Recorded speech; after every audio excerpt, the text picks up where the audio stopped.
வீட்டை தயவு செஞ்சு சென்னைக்குள்ளே மாற்றிட்டாங்க சார். அட்லீஸ்ட் சட்டமன்றம் நடக்கிற நேரமாச்சு ஏறத்தாழ 17 கிலோமீட்டர் வரணும். அந்த 17 கிலோமீட்டர் உங்களுக்கு Z+ செக்யூரிட்டி வேறு கொடுத்துருக்குறாங்க. உங்களுக்கு முன்ன பின்னன்னு இத்தனை வாகனத்தோடு நீங்கள் ஒவ்வொரு முறையும் வந்து போகிறீங்கன்னா டிராஃபிக்கில் ட்ராவல் பண்ணுற பொதுமக்களுக்கு அது நரக வேதனையாக இருக்கும். 91-96 இதுதான் ஜெயலலிதா அம்மாவுக்கு சென்னைக்குள்ளே மிகப்பெரிய அதிருப்தியை உருவாக்கியது. முகாம் அலுவலகமோ இல்லை செக்ரட்டரியேட்டுக்கு பக்கமாகவோ ஒரு 3-4 கிலோமீட்டர் சர்க்கிளுக்குள்ளே வந்துட்டால் பலருக்கும் அவங்களுக்கான அந்த நெருக்கடிகள் குறையும்.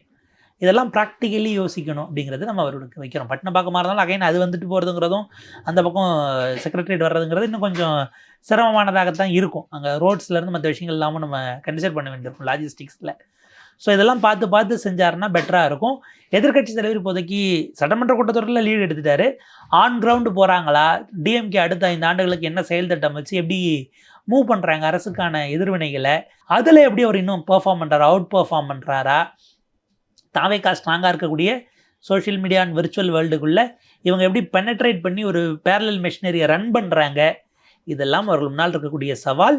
அஃப்கோர்ஸ் இந்த கூட்டத்தொடர் என்பது எதிர்க்கட்சிகள் இப்படி பலமாக போஸ்டர் ஆகிறது தான் ஜனநாயகத்துக்கு நல்லது.